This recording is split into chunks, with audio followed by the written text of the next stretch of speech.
इन परियों ने कैसे बदली एक इंसान की तकदीर, आइए देखते हैं। और पास वाले गांव में एक दर्जी रहता था। इसके 3 लड़के थे। दर्जी बहुत ही गरीब था। दर्जी के पास सिर्फ एक ही बकरी थी। तीनों लड़के इसी बकरी का दूध पीकर किसी तरह अपनी ज़िंदगी का गुजारा करते थे। वो बारी बारी इस बकरी को जंगल चराने के लिए ले जाया करते थे। कुछ अरसा ऐसे ही गुजर गया। जब बकरी का दूध कम पड़ने लगा तो जो बड़ा बेटा था उसने बाहर कमाने का सोचा।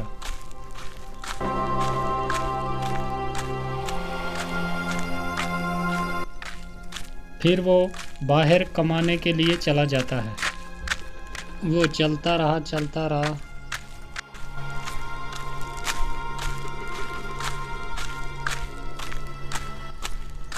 फिर उसे चलते चलते रास्ते में एक व्यापारी मिला।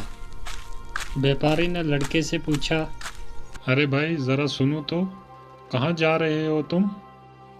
मैं कहीं कामकाज ढूंढने जा रहा हूँ। हमारे घर के हालात कुछ अच्छे नहीं हैं। हम 3 भाई हैं और हमारे घर में सिर्फ एक ही बकरी है जिसका दूध पीकर हम जवान हुए, और आगे ज़िंदगी का गुजारा करने के लिए हमारे पास कुछ भी नहीं है। इसलिए उन तीनों में से बड़ा भाई मैं ही हूँ उनका, तो मैं कहीं कमाने जा रहा हूँ। अरे अरे अरे, आपकी तो बहुत दुखी कहानी है भाई। देखो मेरे पास काम है, मैं एक व्यापारी हूँ और खरीदो फरोख्त का काम करता हूँ। सामान खरीदता हूँ और बेचता हूँ। क्या मेरे पास नौकरी करोगे तुम? हाँ, क्यों नहीं। मुझे तो काम ही करना है। अगर आप मुझे काम पे रख लें तो इससे मुझे और अच्छा क्या चाहिए। ठीक है, तो आओ मेरे साथ चलो। ये बोलकर व्यापारी उसे अपने साथ लेकर चला गया। व्यापारी ने लड़के को अच्छे तरीके से खरीदने और बेचने का काम सिखा दिया। लड़का अपना काम बहुत ही बड़ी ईमानदारी के साथ, मेहनत के साथ करता। थोड़े दिनों में व्यापारी के काम को बहुत आगे बढ़ाकर ले गया और व्यापारी बहुत खुश हुआ उसकी मेहनत को देखकर उस पे बहुत खुश हुआ। और व्यापारी पहले से भी बहुत बड़ा अमीर हो गया।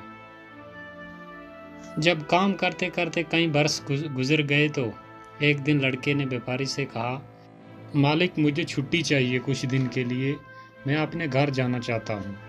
काफ़ी अरसा गुजर गया है आपके पास काम करते करते, तो मैं सोचता हूँ कि एक बार उनसे मिलकर आ जाऊँ। हाँ, ठीक है, कल तुम्हें छुट्टी मिल जाएगी। तुम कल सुबह चले जाना, ठीक है। और हाँ, एक बात, तुम्हारी ईमानदारी के बदले मैं तुम्हें एक अजीब व गरीब गधा देता हूँ। ये गधा अपने साथ ले जाओ। इस गधे की खूबी ये है कि जब तुम इसके मुंह पर थैली बांध कर कहोगे उगल, तो ये सोना चांदी फौरन उगलेगा। चाहे थैली कितनी बड़ी क्यों ना हो, फौरन भर जाएगी। इससे तुम्हारा और तुम्हारे परिवार का अच्छे से गुजारा हो जाएगा। अरे मालिक धन्यवाद, आपने इतनी अच्छी चीज़ मुझे दी। तो अच्छा, मैं चलता हूँ। लड़का गधे को लेकर खुशी खुशी घर रवाना हो गया। चलते चलते रात हो गई। लड़का एक जगह रुक गया और इधर उधर देखने लगा तो उसे एक मकान नज़र आया और उसने सोचा कि रात यहीं रुक जाता हूँ, सुबह चला जाऊँगा। लड़का जब इस घर में गया तो वहाँ एक आदमी रहता था और उससे कहा, भाई साहब मुझे रात काटनी है, क्या मैं रात रुक सकता हूँ आपके पास? हाँ हाँ भाई, क्यों नहीं, ये मुसाफिर खाना ही है। आने जाने वाले लोग जो भी होते हैं रात इधर ही रुकते हैं। आप भी रुक सकते हो, कोई दिक्कत नहीं। अच्छा, तो फिर भाई मेरे लिए अच्छा अच्छा खाना लेकर आओ। जो आपके पास सबसे अच्छा खाना है वो लेकर आओ मेरे लिए। लड़के ने अच्छे अच्छे पकवान मंगवाए, अच्छे अच्छे खाने जो उसके पास थे। ठीक है, तुम इधर आराम करो, मैं तुम्हारे लिए खाना लेकर आता हूँ। अरे ये लो, तुम्हारे लिए खाना आ गया। अब खाना खाओ और आराम के साथ सो जाओ। खाना खाने के बाद उस लड़के ने कुछ सोने के टुकड़े उस आदमी को दे दिए और वो बड़ा खुश हुआ और सोचने लगा कि ये सोने के टुकड़े इसके पास कहाँ से आए। हो ना हो, लेकिन इस गधे में कोई खूबी ज़रूर है, ये सोचकर वो आदमी जागता रहा। जब लड़का सो गया, उस आदमी ने वो गधा चुरा लिया और उसकी जगह दूसरा गधा आनकर बांध दिया। लड़का सुबह उठा और उसने गधा साथ लिया और चल दिया। लड़के को कोई पता नहीं था कि उसका असली गधा जो अपना था वो चोरी हो गया। जब वो खुशी खुशी घर पहुंचा तो उसे देखकर उसका बाप और भाई जमा हो गए और खुशी खुशी बातें करने लगे। फिर बाप ने बेटे से कहा, बेटा परदेश में क्या क्या सीखा? पिताजी, व्यापार का काम सीखा, खरीदने और बेचने का काम सीखा। मैं एक व्यापारी के साथ नौकरी करता था। अच्छा, अरे वाह। फिर हमारे लिए क्या लाए हो? मैं आपके लिए ये गधा लाया हूँ। अरे बेटा, गधा लाने की क्या ज़रूरत थी? ऐसे सैकड़ों गधे यहाँ मारे मारे फिरते हैं। नहीं पिताजी, ये कोई मामूली गधा नहीं है, इसमें बहुत ही एक खूब बात है। वो क्या खास बात है बेटा, ज़रा हमें भी तो बताओ। पिताजी, इसमें ख़ास खूबी ये है कि इस गधे के मुंह पर अगर एक थैली बांध दो तो इसको बोलो उगल, तो ये फौरन सोना चांदी उगलता है, और थैली कितनी बड़ी हो फौरन भर जाती है। तो ये एक जादुई गधा है। जब ये बात बेटे ने बोली तो बाप उसकी तरफ बड़ा शक की नज़रों से देखता रहा और सोचता रहा कि ये क्या बोल रहा है, क्या ये सच हो सकता है। आखिरकार लड़के ने अपने बाप का शक दूर करने के लिए अपने भाइयों को पास खड़े बुलाया और लड़के ने उस गधे के मुंह पर थैली बांध दी और कहा उगल, लेकिन गधा जहाँ का तहाँ वहीं खड़ा रहा।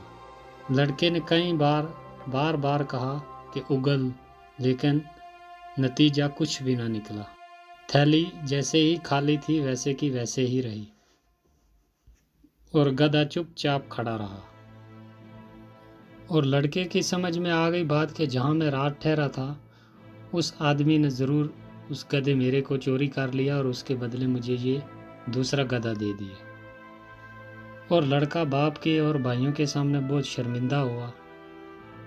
फिर लड़के ने अपने बाप को और भाइयों को अपना सारा किस्सा सुनाया, जैसे वहाँ से चला था, व्यापारी ने उसे क्या बोल कर दिया और वहाँ उसने अपने आँखों से भी देखा था, फिर वो जहाँ रात रुका और उसके साथ क्या हुआ, सब हाल सुना दिया अपने बाप को और भाई को। ये सुनकर तो अब दूसरे भाई ने सोचा कि अब मेरी बारी है, मैं कहीं कमाने जाता हूँ। तो वो निकल जाता है सफ़र पर। वो बराबर कई दिन चलता रहा, दिन में चलता और रात को एक पेड़ के नीचे सो जाता। सुबह फिर अपना सफ़र जारी कर लेता। फिर एक दिन चलते चलते उसे एक बुढ़िया मिली जो एक नदी के किनारे एक छोटी सी झोंपड़ी में रहती थी। लड़का भी उस बुढ़िया के साथ रहने लगा। जो काम वो बुढ़िया उसको बतलाती वो उसे बहुत मेहनत और ईमानदारी के साथ कर देता था। बुढ़िया भी उसके काम से बहुत खुश थी। लड़के ने एक दिन उस बुढ़िया से कहा, मुझे ना अपने घर जाना है, तो मैं फिर वापस आ जाऊंगा, कुछ दिन के लिए मैं अपने घर जा रहा हूँ। हाँ बेटा, बिल्कुल जाओ, मैं आपके काम से बहुत ही खुश हूँ, लेकिन मेरे पास सोना चांदी नहीं है तुम्हें देने के लिए। मेरे पास सिर्फ ये एक डिबिया है, ये तुम अपने साथ ले जाओ। और ये कोई मामूली डिबिया नहीं है, इसकी एक खूबी है, और इसको जब तुम कहोगे कि भर जा, और ये अच्छे अच्छे खानों के साथ भर जाएगी। चाहे आदमी कितने भी क्यों ना हो, पेट भर के खाना खा लेंगे। और तुम ये डिबिया अपने साथ लेकर जाओ। लड़का बहुत खुश हुआ और उसने वो डिबिया अपने साथ ली और चल दिया घर की तरफ। वो भी चलते चलते उसी जगह पहुंच गया जहाँ पर उसका भाई बड़ा जो था वो रात रुका था, उसी आदमी के पास। वो भी वहीं रुक गया रात गुजारने के लिए। और उस आदमी ने उससे पूछा, भाई क्या खाना खाओगे कुछ?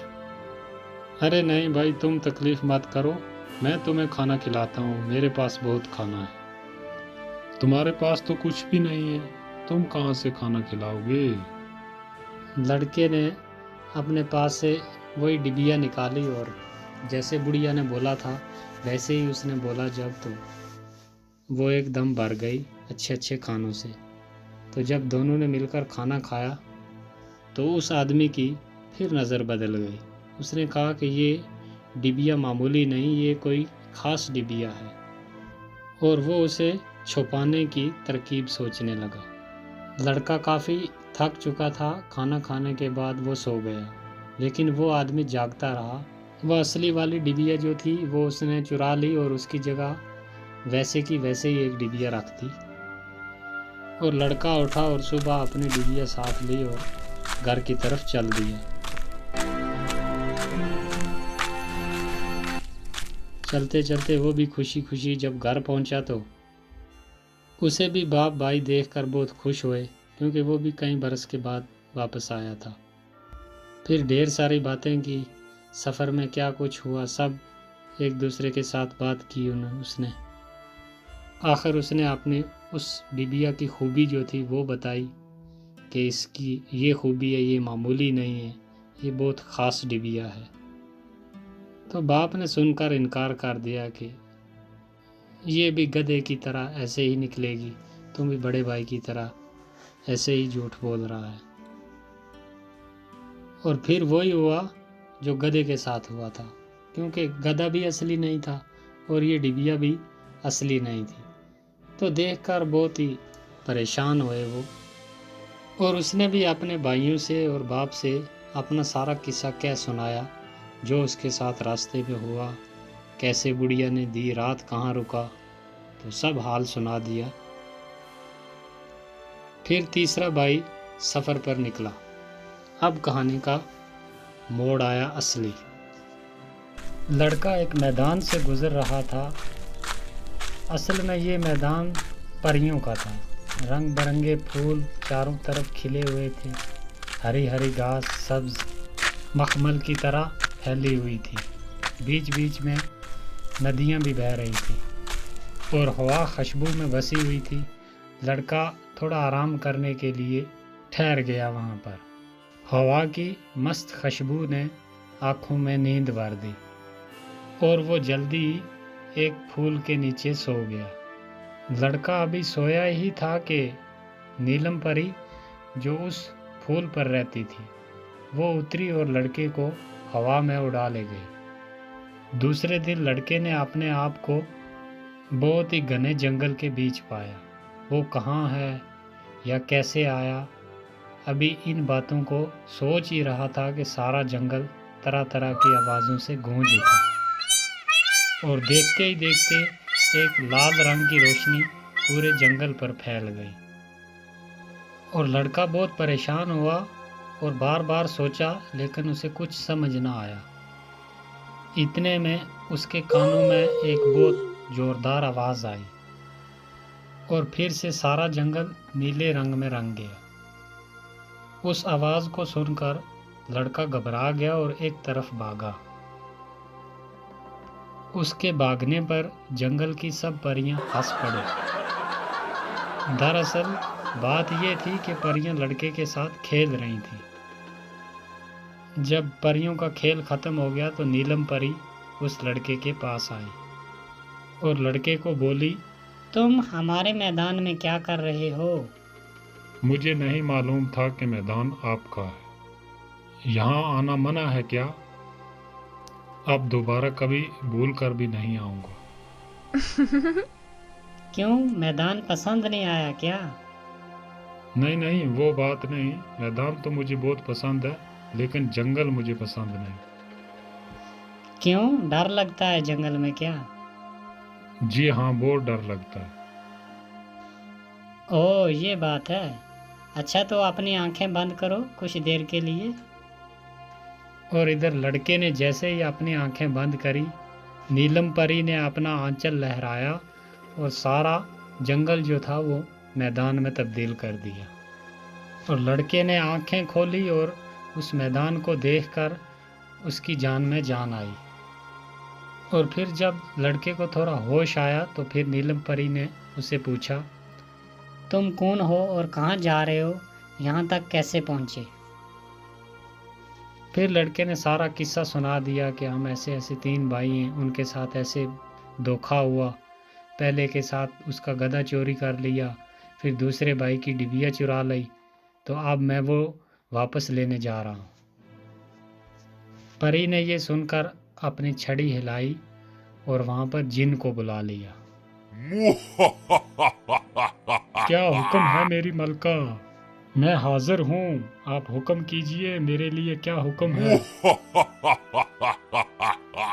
फिर परी ने हुक्म दिया जिन को कि जाओ तुम एक आदमी के पास, उसने गधा चुरा लिया है, वो वापस लेकर आओ, और एक इस आदमी के भाई की एक डिबिया है, वो भी वापस लेकर जल्दी मेरे पास आओ।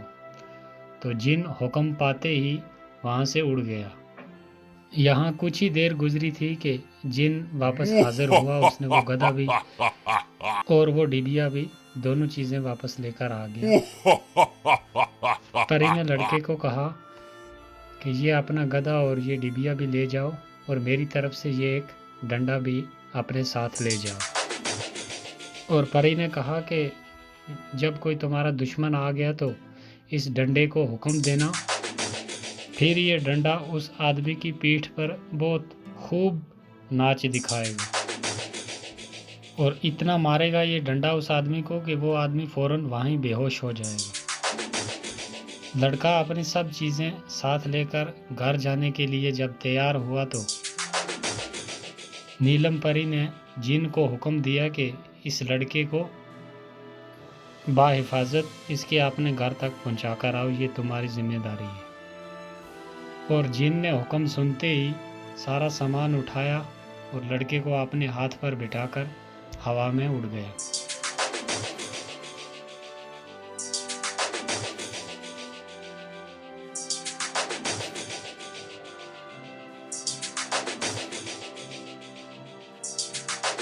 जब सारा सामान लेकर घर पहुंचा तो घर वाले भी बहुत खुश हुए और वो भी उसके आगे अपनी खुशी खुशी ज़िंदगी गुजारने लगे। तो दोस्तों, कहानी अच्छी लगी तो वीडियो को लाइक करें और चैनल को एक बार ज़रूर सब्सक्राइब करें।